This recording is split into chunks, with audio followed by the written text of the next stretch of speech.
Hello, Daniel. This is Heather Newton reviewing your entry into the Social Deduction Game Design Challenge, Red Herring. Let's get started first looking at the images above the fold on your shop page. I would say that one thing I would recommend avoiding would be putting the exact same image for your hero image or your background image and your logo image that shows up above the buy button. I think that this image is probably best suited to put in this corner here, maybe actually as a transparent background PNG, because the website template will put a sort of shadowed background, so it will stand out above the header image. And I would not repeat the exact same image here for the background. You might want to use perhaps a picture of the components laid out on the table if you lack anything else, any other art for the game. But I do think you have a little bit more art assets I saw on your action shots down below, so you might be able to remix something like that too, just to get some different visual variety up here at the top. And I see that you have it listed for about $23, which sounds like a very affordable price point for this sort of party game. And let's go down and look at the cool factors. I think you did a pretty good job with these cool factors. It's kind of a halfway point because logical deduction is not super unique to this game. It's not something that only this game has. It's like really specifically helping me remember this game opposed to other games. Silent play is probably the most interesting thing in these cool factors in my opinion, but I might kind of elaborate on that. I guess you wrote it better over here instead of in the cool factor. It's a social deduction game that can be played silently.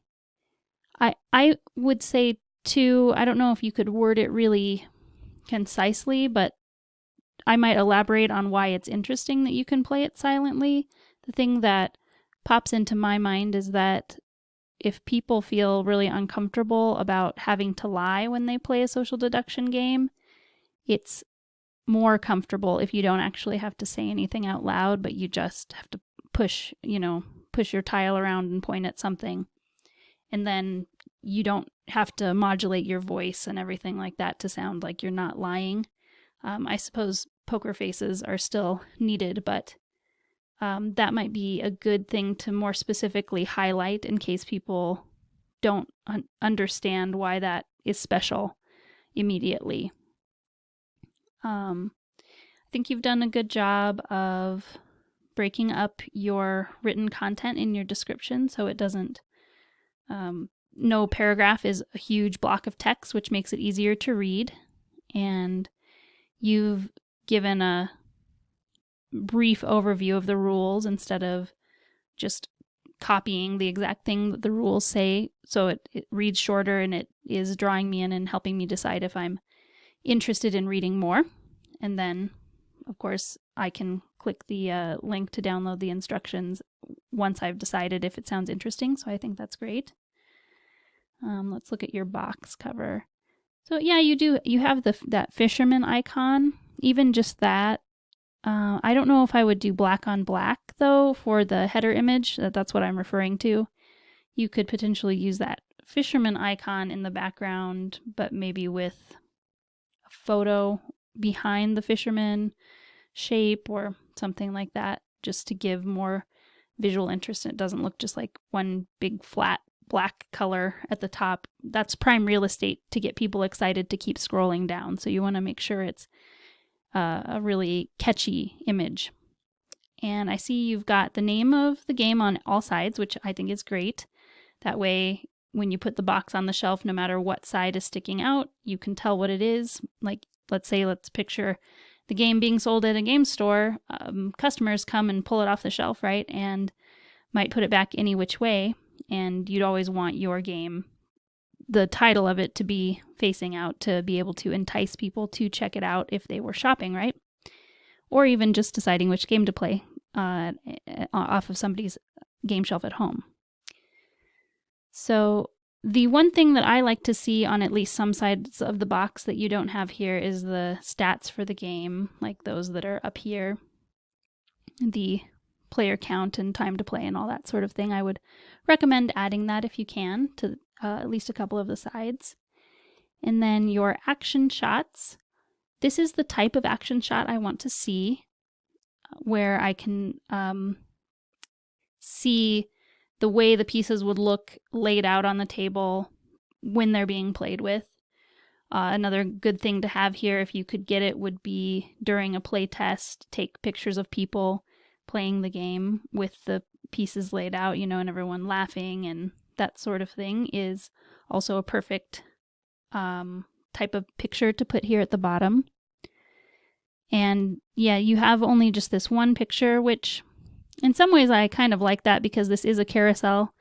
And if there's only one picture in it, it doesn't move, so I can have more time to look at it and read all the words that might be on the picture.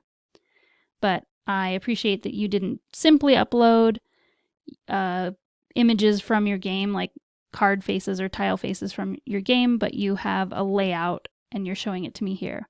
One thing I would say though, let's go over to your rules now.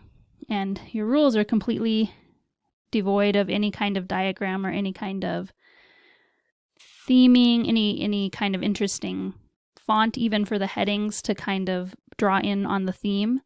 So even though this isn't a contest to determine your skill at graphic design, it is functionally helpful to have diagrams in rule books.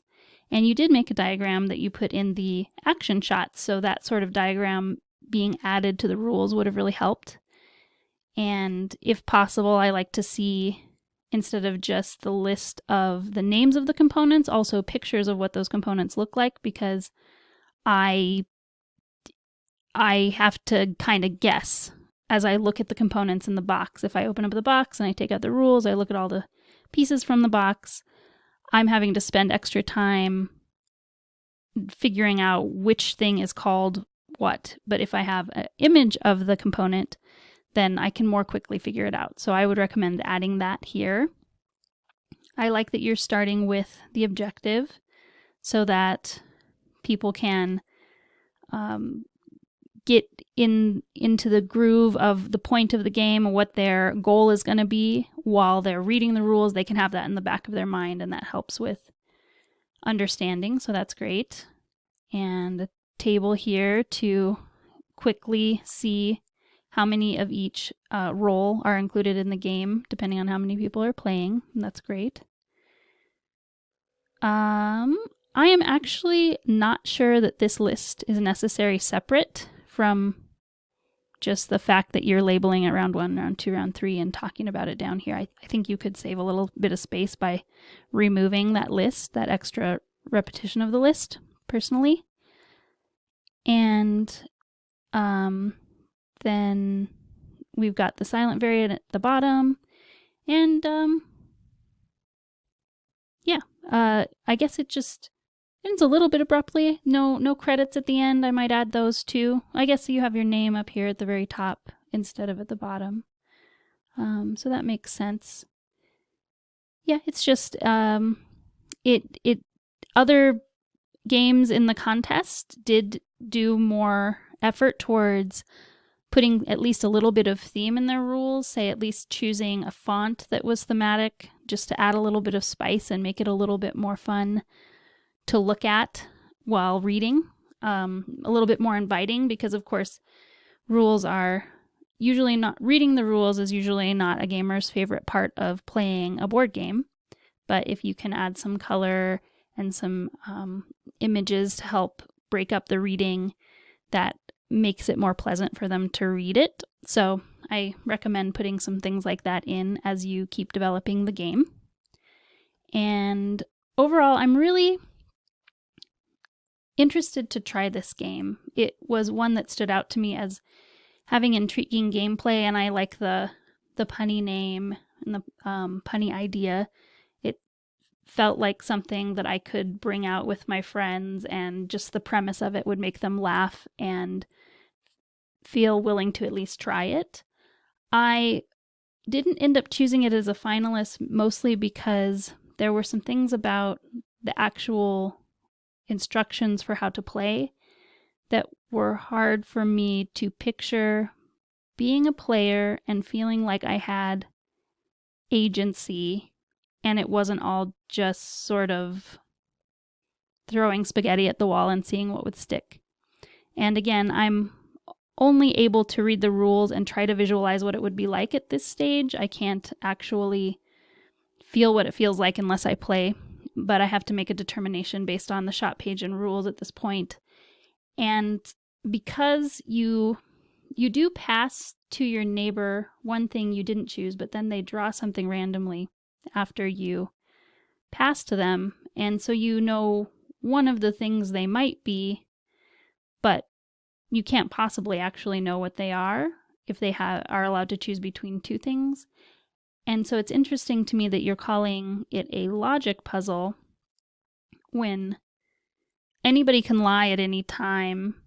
And so it's not necessarily logical deduction if you can't trust anything that you see. And even if somebody thinks they're telling the truth, they don't know for sure one way or the other. Or I unless I'm missing something, it doesn't seem like you do actually know for sure what your neighbor is. So I'm a little bit, just that confusion that it created for me made it slip just a little bit below getting into the finals. But I do think the idea is really unique and fun and interesting, and want to see where this game will go. I feel like this price point is affordable enough to give it a try, and I may do that just because I'm so curious to see what it feels like to play. But I congratulate you in getting a finished product and getting enough votes to move into the semifinals, and I wish you the best as you continue pushing this game out and maybe further developing it or its marketing. Hey there, thanks for watching. Be sure to check the description for more information and links to helpful resources. Some links will give me a commission if you choose to buy, and I sure do appreciate the support. Thanks again, and see you in the next video!